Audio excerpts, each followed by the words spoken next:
Welcome to this lecture, and in this lecture we are just going to download our dev C++ IDE.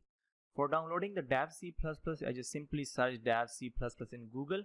So this is a link of sourceforge.net website, and the official website here is Bloodshed. So if I just go to the Bloodshed website, so you can see here this is the feature list of list of code block, and this is the requirements of the code block. Okay, so simply download. So it will go to the SourceForge website. So I just directly go to that website and click on the download. So I just already download this dev C++. So let's just see how to install this dev C++.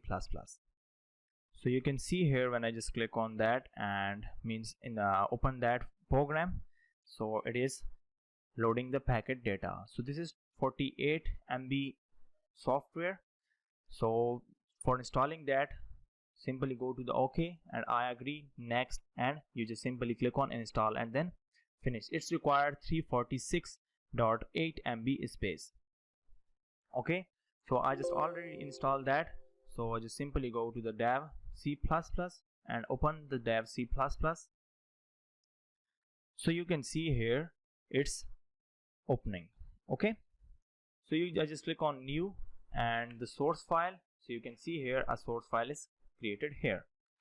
So when I just click on Control S, or I just go to save as, so you just see it simply create a new file right here. So I just write demo2.c++. okay, so it will create a demo2 C++ file right here. If you find any of the problem regarding this lecture, please let me know. I will also create article that how to install dev C++.